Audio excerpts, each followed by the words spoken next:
Good morning all, welcome to the let's learn commerce class. मैं आपका educator Ravi Roshan स्वागत करता हूं आप सबों का आपके official YouTube channel let's learn commerce पे। और आज आपके लिए फाइनेंशियल अकाउंटेंसी की क्लास है, क्लास 11th बीएससी और सीबीएसई दोनों बोर्ड के लिए ये इक्वली इंपॉर्टेंट है। तो आज का जो हमने नया चैप्टर शुरू किया है वो है रिकॉर्डिंग ऑफ ट्रांजैक्शन पार्ट 2। ठीक, रिकॉर्डिंग ऑफ ट्रांजैक्शन पार्ट 2। ये चैप्टर क्या क्या कंटेंट करता है और इसकी लर्निंग ऑब्जेक्टिव्स क्या हैं, सबसे पहले हम उसको देखेंगे। तो लर्निंग ऑब्जेक्टिव की जहाँ तक बात करें तो इसमें need for special purpose books, क्या ज़रूरत है स्पेशल पर्पस बुक्स की, ये हमें जानना है। उसके बाद record the transaction in cash book, cash book में ट्रांजैक्शन को कैसे रिकॉर्ड करेंगे और उसको कैसे पोस्ट करेंगे फिर लेज़र में। ठीक है, अभी तक हमने जर्नल से लेज़र में पोस्ट करना सीखा था, अब हम कैश बुक से कैसे पोस्ट करेंगे लेज़र में, ये देखना है। उसके बाद प्रिपरेशन ऑफ द पेटी कैश बुक, खुदरा रोकर बही जो है कैश बुक जो है वो कैसे तैयार की जाती है, इसकी बात हम करेंगे। Record the transaction in special purpose book, special purpose के जो और बुक्स हैं, कुछ और बुक्स हैं जैसे purchase inward book, sales inward book, sales book, purchase book, तो इन सब के बारे में हम देखेंगे। और उसके बाद फिर पोस्ट करना उन एंट्रीज को स्पेशल पर्पस बुक से लेज़र में कैसे पोस्ट करते हैं। और फाइनली हम लोग लेज़र अकाउंट को बैलेंस करना सीखेंगे। अभी तक हमने लेज़र अकाउंट में केवल ट्रांजेक्शन को कैसे ट्रांसफ़र किया जाता है लेजर से, सॉरी जर्नल से लेजर में उसकी कैसी पोस्टिंग की जाती है वो हमने देखा था, उसको बैलेंस करना हम सीखेंगे। अब बात करें हम कि इसकी नीड क्या है, इसकी ज़रूरत क्या है स्पेशल पर्पस बुक की।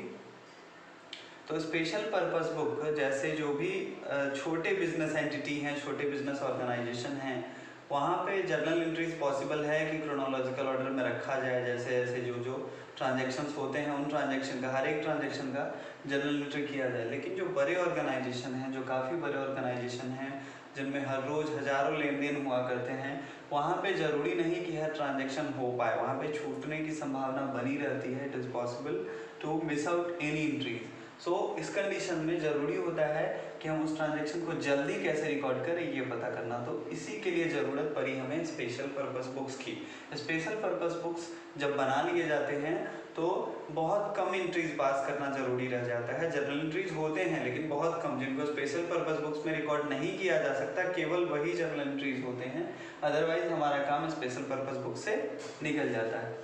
ठीक, तो आइए देखते हैं स्पेशल जर्नल या डे बुक्स सब्सिडरी बुक क्या होता है। स्पेशल जर्नल भी इसी का नाम है, डे बुक भी इसी का नाम है और सब्सिडरी बुक भी इसी का नाम है। इसमें क्या क्या होता है, तो इसमें आपका कैश बुक होता है, परचेज बुक होता है, परचेज रिटर्न होता है, रिटर्न आउटवर्ड बुक भी परचेज रिटर्न को ही बोलते हैं, सेल्स बुक होता है, इसी तरह से सेल्स रिटर्न बुक होता है। तो ये सबके सब आ जाते हैं हमारे इसी में, तीनों इसी का नाम है। ठीक, अब जो ट्रांजैक्शन इनमें नहीं रिकॉर्ड किए जा सकते हैं, जैसा कि मैंने अभी अभी आपसे कहा कि कुछ एक ट्रांजैक्शन ऐसे होते हैं जो इसमें रिकॉर्ड नहीं किए जा सकते हैं और उसके लिए हमें फिर जर्नल एंट्री पास आउट करना ही पड़ता है। तो ऐसे ट्रांजैक्शन को हम जर्नल प्रॉपर कहते हैं। वही यहाँ पे लिखा है, transactions that can't be recorded in any special journal are recorded in journal called journal proper. Okay, in this chapter we will discuss the following special books. इस चैप्टर में हम जिन बुक्स को, जिन स्पेशल पर्पस बुक्स को पढ़ने वाले हैं वो ये हैं। पहला कैश बुक, दूसरा परचेज बुक, तीसरा परचेज रिटर्न या रिटर्न आउटवर्ड, चौथा सेल्स बुक, पांचवा सेल्स रिटर्न या इनवर्ड। उसके बाद हम जर्नल प्रॉपर को पढ़ने वाले हैं। तो ये 5 या 6 स्पेशल पर्पस बुक हम इस चैप्टर में पढ़ने वाले हैं। आइए शुरू करते हैं कैश बुक से। और कैश बुक की अगर हम बात करें तो कैश बुक एक ऐसा बुक है जिसमें केवल और केवल कैश ट्रांजैक्शंस किए जाते हैं। कैश ट्रांजैक्शन कहने का मतलब कैश रिसिप्ट या कैश पेमेंट जो भी होगा वही केवल इस बुक में लिखे जाएंगे। ये एक बैलेंस के साथ, जो भी बचा हुआ बैलेंस होता है महीने के या साल के आखिरी में, उसके साथ ये शुरू होता है। ठीक है, और जनरली जो है ये मंथली बेसिस पे ही बनाया जाता है और उसके बाद ये सारे ऑर्गेनाइजेशंस के द्वारा बनाया जाता है, चाहे वो प्रॉफिट मेकिंग ऑर्गेनाइजेशन हो, चाहे वो नॉन ट्रेडिंग ऑर्गेनाइजेशन हो, ये हर कोई बनाता है क्योंकि कैश का इनफ्लो और आउटफ्लो हर जगह होता है। वही यहाँ पे लिखा है इसके डेफिनेशन में, cash book is a book in which all cash transactions are recorded. It starts with the cash और बैंक बैलेंस, जो भी हमारे हाथ में कैश या बैंक बैलेंस होता है उसके साथ इस बुक की शुरुआत होती है। वहीं पे हम लिखते हैं टू बैलेंस बीडी। और at the beginning generally it is made on monthly basis by all the organisation. All the organisation का मतलब मैंने आपको बता दिया कि यहाँ पे ट्रेडिंग ऑर्गेनाइजेशन और नॉन ट्रेडिंग ऑर्गेनाइजेशन जो भी हैं उन सबके द्वारा ये बनाया जाता है। अब कैश बुक में भी कई तरह के कैश बुक होते हैं, जिसमें पहला जो हिस्सा है इसका, उसका नाम है सिंगल कॉलम कैश बुक। ठीक, सिंगल कॉलम कैश बुक में क्या होता है, it records all cash transaction in a business in chronological order. ये तो कैश बुक भी करता है क्रोनोलॉजिकल ऑर्डर में सारे ट्रांजेक्शन को रिकॉर्ड। और क्या अंतर है इसमें, तो single column cash book contains only one amount column on each debit and credit side. मतलब कि सिंगल कॉलम कैश बुक जो होगा उसमें अमाउंट के केवल एक ब्लॉक होंगे डेबिट साइड में और अमाउंट का एक कॉलम होगा क्रेडिट साइड में। ठीक है, डबल वाले में दो दो होता है, यहाँ सिंगल सिंगल होते हैं कॉलम अमाउंट के, बस यही अंतर है और कुछ नहीं है। ऐसा वहाँ पे किया जाता है, उस ऑर्गेनाइजेशन में किया जाता है जहाँ ट्रांजैक्शन केवल और केवल कैश में रखे जाते हैं। जैसे कहीं कहीं क्या होता है, कैश के साथ साथ बैंक के जरिए भी ट्रांजैक्शन किए जाते हैं, चेक से पेमेंट कर दिया, चेक से पेमेंट रिसीव कर लिया, नहीं। लेकिन कुछ एक जगह ऐसी हैं जो बहुत छोटी जगह हैं, वहाँ पे अभी भी केवल और केवल कैश में ही लेन देन होता है, तो उन जगहों पे हम सिंगल कॉलम कैश बुक रखते हैं। ठीक, it is a complete record of cash receipts and cash payments. ये कैश रिसिप्ट और कैश पेमेंट के लिए कंप्लीट रिकॉर्ड होता है, और अगर हम इसे कर लेते हैं तो फिर जर्नल करने की ज़रूरत नहीं रह जाती है। और लेजर में जब मैंने आपको सिखाया था पीछे, तो वहाँ आपने देखा था कि कैश बुक भी बनाते थे हम या कैश अकाउंट, तो वहाँ पे फिर कैश अकाउंट या बैंक अकाउंट बनाने की ज़रूरत नहीं रह जाती है जब हम इसको कर लेते हैं। तो क्लियर है, it is used where all receipts and payments made in cash only. और केवल ये वहीं पे यूज़ किया जाता है जहाँ पे सारे ट्रांजेक्शन केवल कैश में होते हैं, बैंक में नहीं होते हैं। ये बातें मैंने आपको पहले ही बता दी। अब हम फॉर्मेट की बात करें या परफॉर्मा की बात करें कि हमारा कैश बुक कैसा होता है, तो कैश बुक का परफॉर्मा कुछ ऐसा होता है। ये डेबिट साइड होता है हमारा, इधर क्रेडिट साइड होता है। Date, particular, ledger folio, amount. ठीक है, फिर इसी तरह से डेट, पार्टिकुलर, अमाउंट। क्लियर है, तो ये हमारा फॉर्मेट होता है कैश बुक का। अब हम देखेंगे कि किसी भी क्वेश्चंस को कैश बुक में या किस ट्रांजेक्शन को कैसे हम कैश बुक में डालते हैं और फिर कैश बुक से उसकी पोस्टिंग कैसे लेजर में करते हैं, ये हम एक क्वेश्चन के माध्यम से समझेंगे। तो आइए उस क्वेश्चन को देखते हैं। सिंगल कॉलम कैश बुक को कि सिंगल कॉलम कैश बुक जो वो कैसे बनाया जाता है, मूव करते हैं हम अपने क्वेश्चन की ओर, जहाँ क्वेश्चन नंबर 1 है आपका, consider the following transaction of messrs Rupa traders, how they will recorded in single column cash book. ये रूपा ट्रेडर्स के द्वारा दिया गया एक डिटेल है जिसमें आपको ये बताना है कि कौन कौन से ट्रांजैक्शन को किस तरह से सिंगल कॉलम कैश बुक में आप रिप्रेजेंट करेंगे। तो सबसे पहला काम आपका जो होगा इस तरह के क्वेश्चन में, वो होगा कैश बुक का परफॉर्मा आपको याद होना चाहिए। और फिर सबसे पहला काम आपको वही करना है, रूपा ट्रेडर्स यहाँ लिखा हुआ है, कैश बुक का परफॉर्मा आप केवल खींचेंगे। डेट, डेबिट ऊपर लिखना है लेफ्ट हैंड में, और राइट हैंड साइड में आपको क्रेडिट लिखना है। Date, particular, ledger folio, amount, फिर date, particular, ledger folio, amount. इस तरह से 8 कॉलम का ये परफॉर्मा आपको खींच लेना है। ठीक, अब बारी बारी से ट्रांजैक्शन देखना है, जो भी कैश ट्रांजैक्शन होंगे केवल उसी को हम यहाँ पे लिखेंगे, अदरवाइज चीज़ों को आपको इसमें लिखने की ज़रूरत नहीं है। सबसे पहले मैंने बताया कि कैश बुक जब हम बनाएंगे तो उसमें हम बैंक बैलेंस या कैश बैलेंस जो हमारा साल के शुरू में या महीने के शुरू में होगा उसे हम दिखाते हैं।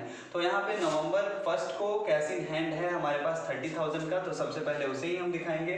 2012 डेबिट साइड में हम लिखेंगे टू बैलेंस BD 30,000। एक चीज़ और याद रखना है आपको कि रियल अकाउंट का जो रूल मैंने आपको याद करवाया था, शुरू में ही गोल्डन रूल बताया था, उसमें क्या बताया था कि debit part comes in and credit part goes out. तो जहाँ से भी पैसा आ रहा है उसको डेबिट कर देना है, और जहाँ पैसे का खर्च हो रहा है, जहाँ से कैश जा रहा है उसको क्रेडिट कर देना। क्लियर।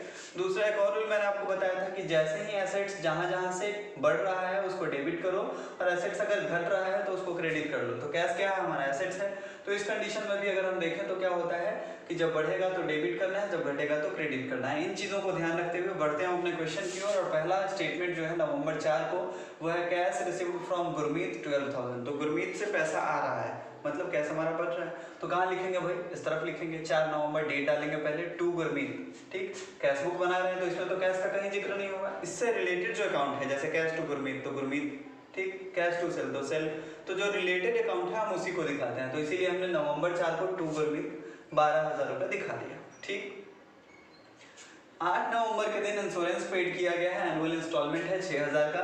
तो कैश एक्सपेंसेस जो होंगे उसको इस तरफ दिखाएंगे हम क्रेडिट साइड में। तो पहला डेट हमने डाला है यहाँ पे 2012 नवंबर 8 का, by insurance 6,000। Okay, next furniture खरीदा है 13 तारीख को, नवंबर 13 को फर्नीचर खरीदी गई है 6,000 रुपीज़ की, सॉरी 13,800 रुपये की फर्नीचर खरीदी गई है ना। 13,800 की फर्नीचर खरीदी गई है, तो हम उसे क्या करेंगे, इस तरफ दिखाएंगे फर्नीचर खरीदा तो फिर से कैश जा रहा है, तो बाई फर्नीचर लिखेंगे 13,800। ठीक, अगला ट्रांजेक्शन जो है उसमें कैश सेल हुआ है 28,000 का, 28,000 का, तो उसको हम लोग इस तरफ दिखाएंगे क्योंकि कैश सेल करते हैं तो कैश हमारे पास आ रहा है, कैश में इंक्रीमेंट हो रही है, तो यहाँ पे हम लिखेंगे नवंबर 16 टू सेल्स 28,000। क्लियर। उसके बाद फिर परचेज किया है मुदित लिमिटेड से कैश में।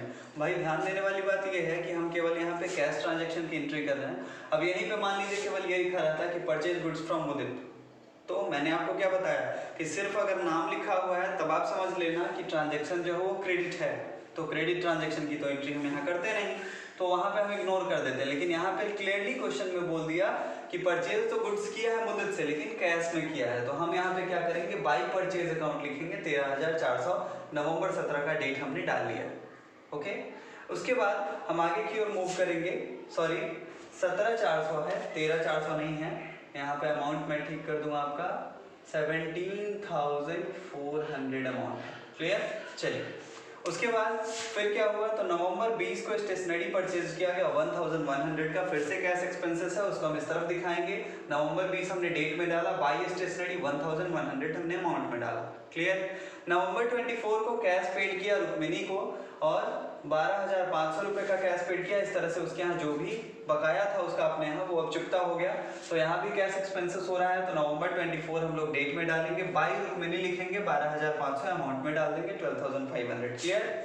उसके बाद फिर गुड्स सोल्ड किया है कामिनी को कैश के लिए, तो यहाँ भी कैश सेल है तो इसको हम लोग बिल्कुल रिप्रेजेंट करेंगे। यहाँ भी अगर कैश नहीं लिखा रहता तो हम नहीं दिखाते। ठीक, हम लोग मान लेते कि वो क्रेडिट सेल है, तो नवंबर 27 पहले हम डेट में डालेंगे। ठीक, नवंबर 27 डेट में हमने डाल दिया, टू सेल्स 18,200 हमने अमाउंट में दिखा दिया। ठीक, इसके बाद नवंबर 30 के बाकी 3 ट्रांजेक्शन है। क्या क्या है भाई, तो तीनों के तीनों पैसे की खर्च हो रही है तीनों जगहों पे। तो पहला है मंथली रेंट पेड। ठीक, मासिक किराए का भुगतान किया है 2,500 रुपये का, तो उसको हमने दिखा दिया नवंबर 30 डेट में, by salary 3,500, sorry by rent 2,500, rent हमने दिखा दिया। उसके बाद है नवंबर 30 को ही सैलरी भी पेड की गई 3,500 की, इसीलिए अभी कंफ्यूजन हो गई थी, तो बाई सैलरी फिर से हमने दिखा दिया 3,500 30 को ही। और नवंबर 30 को ही बैंक में डिपॉजिट किया गया है 8,000 रुपये, तो उसको भी हम लोग दिखा देंगे नवंबर 30 बाई बैंक 8,000 रुपीज़। ठीक, इतना कर लेने के बाद आपको जोर लगाना है। ठीक है, आपको जोर करना है इस तरफ का और इस तरफ का, देखना है कंपेयर करना है कि किधर का जोड़ जाता है। तो हमने जब इधर का जोड़ निकाला तो पता चला कि हमें 88,200 है, जबकि इधर का जोड़ने पे कम आ रहा था। ठीक, तो घटाने का क्या रूल है, बड़े में से छोटा नंबर घटाते हैं, तो 88,200 इस तरफ है, मतलब हमारे पास कैश आया ज़्यादा है, हमने खर्च कम किया है, तो जो पैसा बचा हुआ है उसको पहले निकाल लेंगे, मतलब 88,200 माइनस में इन सबको जोड़ के आप एक साथ निकाल लेना। ठीक, तो सबको जोड़ने के बाद उसके बाद हम घटा लेंगे 88,200 में से, तो हमारे पास टोटल पैसा कितना बचा हुआ वो निकल जाएगा। तो 23,400 23,400 रुपीज़ इस तरह से हमने पाया कि हमारे हाथ में है अभी, और उसको हम लोग बाई बैलेंस CD के नाम से दिखा देंगे 23,400, और यहाँ हमने इस खाते को बंद कर दिया। 2 लाइन खींचने का मतलब होता है खाता को क्लोज कर देना, और इस तरह से हमारा कैश बुक जो है वो क्लोज हो गया। अब यही बाई बैलेंस CD जो है अगले महीने में, मान के चलिए दिसंबर में अगर बनाया जाएगा फिर से दोबारा कैश बुक, तो वहाँ फिर चला जाएगा ट्रांसफर होकर लिखा जाएगा टू बैलेंस PD। ठीक, क्या आगे के क्वेश्चंस में मैं आपको और क्लियर कर दूंगा। चलिए अब हम बात कर लें कि ये था हमारा कैश बुक। अब इसी क्वेश्चन में डिमांड आ गई है कि आपको लेजर में, इस कैश बुक की मदद से आपको लेजर में इन ट्रांजैक्शंस को रिकॉर्ड करना है, तो कैसे करेंगे आप। तो मैंने आपको पहले ही बताया कि जब कैश बुक बन गया है तो लेजर में कैश अकाउंट बनाने की कोई ज़रूरत नहीं है। तो देखिए सबसे पहला ट्रांजैक्शन जो हुआ है, ये तो बैलेंस BD है तो इसके लिए कुछ करना नहीं है आपको। गुरमीत के साथ हुआ है नवंबर 4 को, तो सबसे पहले हम इसी के नाम से एक अकाउंट बनाएंगे, गुरमीत अकाउंट। ये हमारा लेजर होगा, जैसा कि आपको पता होगा लेजर में भी 8 कॉलम होते हैं, date, particular, journal folio amount, date, particular, journal folio amount. ठीक, तो आपको केवल रिप्रेजेंट कर देना है। तो गुरमीत है, नवंबर 4 को गुरमीत, तो आपको क्या करना है, इसमें जो भी इस तरफ है उसको इस तरफ लेके आना है क्रॉस, और जो इस तरफ है उसको उस तरफ लेके जाना है। ये याद रखने के लिए मैंने बताया। दूसरा कि अगर कॉन्सेप्चुअल आप समझना चाहते हैं कि सर इसका कॉन्सेप्ट क्या है, क्यों लेके जाएं इस तरफ से इस तरफ और इस तरफ से इस तरफ, ठीक, तो समझिए इस चीज़ को। Cash account debit to Gurmeet account, ये हमारा एंट्री बनता ना। तो लेजर में मैंने आपको क्या सिखाया था कि जब गुरमीत का नाम लिखा हुआ है तो इसी में दोबारा गुरमीत नहीं लिखना है। क्या हुआ था एंट्री, कैश टू गुरमीत, तो जो डेबिट होता है उसके लिए बाई का यूज़ करते हैं, और जो क्रेडिट होता है उसके लिए 2 का यूज करते हैं। तो बाई कैश अकाउंट हमने यहाँ पे लिख दिया, गुरमीत है तो बाई कैश अकाउंट, ठीक 12,000, डेट हमने डाल दिया नवंबर 400। आपको अभी क्या याद रखना है कि ऐसे ट्रांसफर करना है, क्रॉस ट्रांसफर होता है, ये वाला इधर जाएगा और ये वाला इधर जाएगा, क्लियर है। चलिए तो अगला जो हमारा लेजर है वो है सेल्स अकाउंट का। देखते हैं सेल्स कहाँ पे है। तो भाई साहब सेल्स यहाँ पे है नवंबर 16 को और नवंबर 27 को, ठीक। तो फिर से इधर आ जाएगा, हमने क्या किया बाई सेल्स 28,000 एंड 80,200, क्लियर है। डेट हमने डाल दिया नवंबर 16 और नवंबर 27। तो ये था गुरमीत अकाउंट, सेल्स अकाउंट। अब हम बात करेंगे बाकी के जो लेजर हैं उनकी, आइए देखते हैं।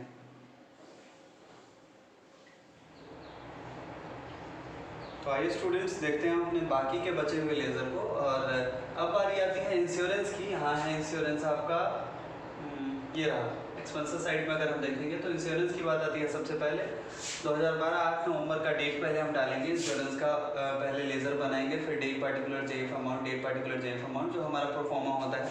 और 2012 8 नवंबर के दिन टू कैश, ठीक, cash insurance to cash entry ये बनता, बाई इंश्योरेंस लिखा हुआ है तो इंश्योरेंस टू कैश ये एंट्री बनता। तो हम यहाँ क्या करेंगे टू कैश अकाउंट लिखेंगे। मैंने क्या कहा आपको क्रॉस पोस्टिंग करनी है, तो बाई की तरफ है तो उसको लेके जाएंगे टू की तरफ, तो टू कैश अकाउंट 6,000, क्लियर है।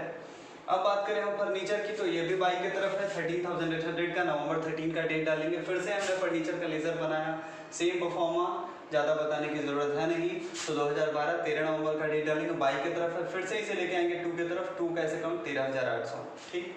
परचेज अकाउंट जो है वो भी इधर ही है 17,400 और डेट है हमारा नवंबर 17। तो नवंबर 17 2012 के दिन फिर से हम डेट डाल के परचेज अकाउंट बनाएंगे और टू कैश अकाउंट फिर से हम यहाँ लिखेंगे 17,400। स्टेशनरी है नवंबर 20 को खरीदा गया 1,100 रुपये का स्टेशनरी अकाउंट का लेजर बनाना है, परफॉर्मा वही रहेगा आपका, डेट सब बदल जाएगा नवंबर 20 और फिर से यहाँ भी हम देंगे टू कैश अकाउंट 1,100। उसके बाद बारी आती है रुक्मिणी लिमिटेड की। रुक्मिणी अकाउंट जो है नवंबर 24 को 12,500 रुपया है, तो इसे भी हम यहाँ ट्रांसफर करेंगे। डेबिट साइड में टू लिख के नवंबर 24 टू कैश अकाउंट 12,500 रुपये, ओके। और नवंबर 30 को 3 एंट्रीज हैं, पहला है रेंट, तो रेंट का लेजर हम बनाते हैं rent account, date particular amount, date particular amount, दो साइड्स होंगी डेबिट और क्रेडिट। 30 तारीख को एंट्री है तो इसीलिए नवंबर 30 हमने वहाँ डाला है। टू कैश अकाउंट इसमें भी हम लिखेंगे 2,500 रुपये का एक्सपेंसेस है, 2,500 में लिख दिया, क्लियर।